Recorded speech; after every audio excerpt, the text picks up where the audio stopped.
ఆ బాధను బట్టి, ఆ శ్రమను బట్టి మహామహిమ పొందుతాం. నిత్య రాజ్యంలో నీకు ఉన్నతమైన స్థానం ఉంటారు. క్రైస్తవుడు అని చెప్పుకోలేనప్పుడు నీకు సేవకు ఎవడు దోచుకుంటాకి గ్యాసిలాగా నీతో పాటు నీకు వచ్చే నీ రోగాలన్నీ నీ ఇంట్లోనికి తేవడానికి కారణకుడు నువ్వే. అందుకే నువ్వు పతనమైపోతున్నావు. ఆమె క్రిస్టియన్ దైనిక గుండు బాధ చెప్తానండి. నేను క్రైస్తవుడని ఎవడు చెప్తున్నాడు? ఏలియా, యాసావు, దానియేలు, మత్తయి పేరు చూస్తే బడిలో పేరు చూస్తేనేమో ఆది అందరి మాల, ఆది అందరి ఇంట్లో ఎలా బతికి ఎందుకు వచ్చిన బతుకుంటే ఉద్యోగంలో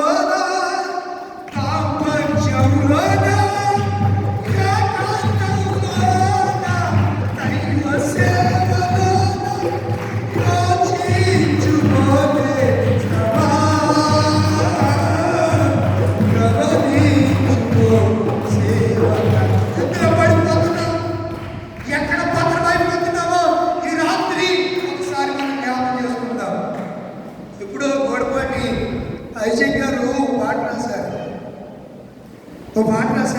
ఆ పాటలో శరణం ఎలా ఉంటుంది? ద్రవ్యము వస్త్రములు ఒలివ తోటలను ద్రాక్ష తోటలను ఎట్లను గొర్రెలను దాసదాసీలను సంపాదించుకురుటకును ఇది సమయమా.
గెహాజీ ఎక్కడికి వెళ్ళలేదు అయ్యారు, నేను ఇక్కడే ఉన్నాను. తెలీదా?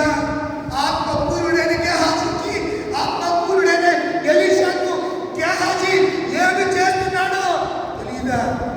ఒక దైవ సేవకుడికి తన శిష్యుడు ఏం చేస్తున్నాడో తెలిసినప్పుడు మనం ఎప్పుడు పడిపోతామో, ఎక్కడ పడిపోయామో, ఎక్కడ పతనమైపోయామో దేవాకి దేవునికి, సృష్టికర్తైన దేవునికి తెలీదా? అందుకే దానికి అంటాడు, నేను కూర్చుంటేయు, నేను లేచుటయు, నేను నడుచుటయు, నేను పండుకుంటుటయు నా తలంపులని నీకు తెలుసు ప్రభువా. నా ఊహలకు ఆలోచన రాకమునిపే అవి నీకు తెలుసు. ఎంత అద్భుతమైన దేవుడు అండి. ఎక్కడ పడిపోతున్నాం? యెరూషలేము పతనమైపోయింది. క్రీస్తు శకం 70లో టైటస్ అనే చక్రవర్తి యెరూషలేము సమూలంగా నాశనం చేసేసాడు. క్రీస్తు పూర్వము 556 సంవత్సరంలో నెబుకద్నెజరు ఆ దేవాలయాన్ని పాడు చేసేసాడు. ఏ దేవాలయం? స్వర్ణ దేవాలయం. ఎవరు కట్టించారు?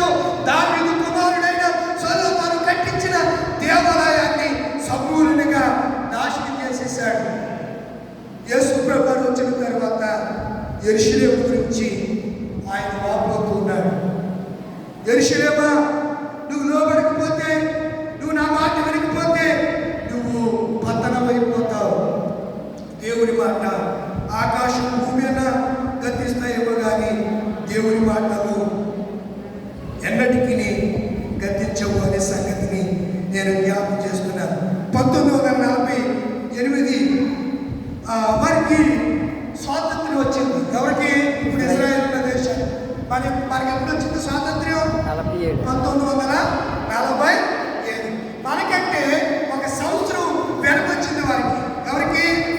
ఇజ్రాయెల్. మే 14 వస్తే మనకెప్పుడు వచ్చింది? ఆగస్టు 15న మనకు స్వతంత్రం వచ్చింది. స్వతంత్ర దేశంగా యెరూషలేము ఆవిర్భవించింది. అప్పటి వరకు యూదులందరూ ఎక్కడికెక్కడికో వెళ్ళిపోయారు. సుమారు 785 మీటర్లు అడుగుల ఎత్తు మీద ఉన్నటువంటి పట్టణమే యెరూషలేము పట్టణం. అందుకే యేసుప్రభువు అంటాడు, కొండ మీద ఉన్న పట్టణము మరుగై ఉండనేరదు అని. ఆ పట్టణం గురించి యేసుప్రభువు కొండ మీద ప్రసంగం చేశారు. అది చాలా సత్యశీలమైనటువంటి పట్టణము అని నేను మీకు జ్ఞాపకం చేస్తున్నాను. నాకు కొంచెం ఆరోగ్యం బాగాక మా అబ్బాయిని ఒకసారి గుండెలోకి వెళ్ళి సెర్చ్ చేసి అసలు యెరూషలేము హిస్టరీ ఏంటో ఒకసారి చూడు అంటే, జెరూషలేం అండ్ యెరూషలేం, జెరూషలేం అండ్ యెరూషలేం. జెరూషలేం అనేది పాత పేరు, యెరూషలేం అనేది కొత్త పేరు. ఈ పేరుకు అర్థం ఏమిటనగా శాంతి నగరం. ఏ నగరం అండి? శాంతి నగరం.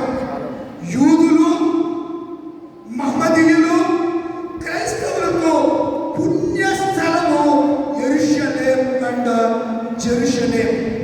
దీన్ని ఒకప్పుడు దావీదు పట్టణం అనేవారు, ఒకప్పుడు దావీదు పురము అని పిలువబడింది. కనుక జెరూషలేం యొక్క అర్థానికి సంబంధించిన ముఖ్యమైనటువంటి వివరాలు నేను జ్ఞాపకం చేస్తాను. ఈ పేరు తరచుగా శాంతి నగరానికి సూచనగా కనబడుతూ ఉంటుంది. శాంతి నివాసం అని అర్థం. ఇది సెమిటిక్ మూలం ఎస్ఎం అంటే షాలోం. షాలోం అంటే సమాధాన పట్టణము. షాలోం అంటే సమాధానము అనే పేరు దీనికి ఉంది.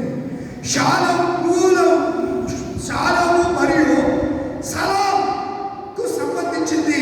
ఆ మాట నుంచి ఉద్భవించింది. ఇది ఇతర వివరణలో షాలేము దేవుడుగా ఉన్నటువంటి పట్టణము అంటే దేవుడు ఉన్న పట్టణము అని పిలువబడిందంట. ప్రాముఖ్యత దీనిని పవిత్ర నగరం అని పిలుస్తారు. మరియు 3 ప్రధాన మతాలకు ఇది ముఖ్య కేంద్రము అని యెరూషలేము గురించి మాట్లాడుతున్నారు నేటి దినాల్లో. కనుక నా ప్రియమైన దేవుని పిల్లలు, ఇలాంటి యెరూషలేము క్రీస్తు శకం 70 ఏమైపోయింది? పతనమైపోయింది. యేసు ప్రభువారు యెరూషలేము పతనమైపోతుందని ఎప్పుడు చెప్పాడు? క్రీస్తు శకము 30లో చెప్పాడు. ఆయన బ్రతికింది ఎంత? 33. అంటే ఎన్ని సంవత్సరాలు బ్రతికాడు ఆయన? 3.5 సంవత్సరాలు. క్రీస్తు చెప్పిన 40 సంవత్సరాలకి క్రీస్తు శకం 70లో ఏమైపోయింది యెరూషలేము? అర్థమవుతుందా మీకు? క్రీస్తు శకం 70లో టైటస్ అనే చక్రవర్తి, రోమా చక్రవర్తి మొత్తం పతనం చేసి పడేయడు. గారు పతనం చేసేసాడు. సమూలకి కాల్చేశాడు. కాల్చేస్తే మక్కాబీ అనే ఒక కుటుంబం ఉంది. సంఘాల్లో కూడా రక్షక కుటుంబాలు కొన్ని ఉంటాయి. ఇప్పటికీ కూడా ఆ కుటుంబాలు సంఘం పాడైపోతుంటే సహించలేరు. ఏ నిందొచ్చినా భరించడానికన్నా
పాలు వెలుకుంటే వాడి స్థలం ఏంటి? పాలు వెలుకుంటే ఇసుక తెగులు ఎడారి బతుకు. ఆడి బ్రతుకు కాదు. ఎప్పుడన్నా ఊళ్ళోకి రావాలంటే ఒక కచ్చి పట్టు కట్టుకుని నేను అప్పమిత్రుడు అరుచుకుంటూ రావాలి, అరుచుకుంటూ రావాలి, కేకలేసుకుంటూ రావాలి. కాపుగా వస్తే రాళ్ళతో పడి చంపేస్తారు. కాపుగా ఊర్లోకి వస్తే ఏం చేస్తారు? ధర్మశాస్త్రం ప్రకారం ఏం చేస్తారు? రాళ్ళతో. ఈరోజు ఆంతరంగిక కుష్టి వ్యాధి కలిగిన వాళ్ళు సంఘాల్లో కొల్లలుగా ఆలోచించేది. యెరూషలేము ఏమైపోతుందని యేసుప్రభు వారు ప్రకటించారు. అలాగనే యెరూషలేము ఏమైపోయింది చెప్పండి? పతనమైపోయింది. కీర్తన గ్రంథంలో అంటాడు కీర్తనకారుడు దావీదు 87వ కీర్తనలో చూడండి ఏం మాట్లాడుతున్న టైం అవుతుంది. కేవలం 5 నిమిషాలు ఉంది. ఆయన పట్టణపు పునాది, ఆయన పట్టణపు పునాది ఎక్కడేసాడమ్మా? యెరూషలేము అంటే మామూలు అనుకుంటున్నారా? సంగమనే పునాది అంటే మామూలు అనుకుంటున్నారా? బండ. ఏ బండది? క్రీస్తు అనే బండ. ఇది బండ మీద ఆయన సంగమనే సంఘానికి ఏం వేశాడు? పునాది వేశాడు. పరిశుద్ధ స్థలంలో. దేవాలయం అపవిత్రమైంది కాదు. దేవాలయం ఎలాంటిది? పరిశుద్ధమైంది, పరిశుద్ధమైంది, పరిశుద్ధమైంది దేవాలయం. అందుకే అన్నాడు దేవాలయం తోడు మనవద్దు. ఒట్లేకండి ఎపిపాల్య పక్కకూడి మా సంఘం తోడు అని అనకండి. ఇది పరిశుద్ధమైంది. నీవు నేను అపరిశుద్ధులు, సంఘము పరిశుద్ధమైంది. ఎందుకు పరిశుద్ధమైంది? అది కళంకమైనను, మచ్చైనను, దాగైనను, మరి అత్యజేయను లేకుండా వాక్యము తాను ఏం చేశాడు? ఉదక స్థానం చేత దాన్ని పవిత్రపరిచి తన్ను తాను బలిగాను అర్పణగాను సంఘము కలుగుతాయని ఆయన ఏం చేశాడు? అప్పగించుకున్నాడు. ఎంత ధన్యత అండి నా ప్రియమైన దేవుని పిల్లలారా. ఈరోజు చాలా మంది పడిపోతున్నారు. వాక్య పరిజ్ఞానం లేదు, వాక్యాన్ని లోతుగా చదవట్లేదు, పరిశుద్ధాత్మ అలాంటి కలిగి ఉండట్లేదు. నామకార్థంగా ఆశే ఆ బయట ఏంటి మీరు వచ్చి లోపల కూర్చోండి. నాకంత చర్చ ఉంది మనకి. కొద్ది నిమిషాలు ఒక్క అరగంట సేపు మీరు దేవుని సన్నిధిలో కుదిరిగా కూర్చోలేకపోతే ఎందుకు రావడం? బాగా ఇంటికాడ ఉంటుండే. ఎవడరా కొట్టినాడు మిమ్మల్ని? నా సన్నిధికి మిమ్మల్ని రమ్మన్నవాడెవడు? పట్టుమని ఒక అరగంట ఏకాగ్రత కలిగి పంచేంద్రియాలన్నింటినీ మీ స్వాధీనంలో ఉంచుకుని నిబద్ధత కలిగి దేవుని సన్నిధిలో మనం ఉండలేమా? ఉండలేకపోతే పతనమే. ఉండలేకపోతే పతనమే. ఎన్నిసార్లు గద్దించిన వాడు గద్దింపుకి లోపడిపోతే మరి తిరిగి లేకుండా హఠాత్తుగా యెరూషలేము ఎన్నోసార్లు ఆయన అంటాడు కోడి తన పిల్లలను రెక్కల కింద చేర్చుకున్నట్లుగా ఎన్నో మార్లు నేను నిన్ను చేర్చుకుంటాను కానీ నువ్వు లోబడి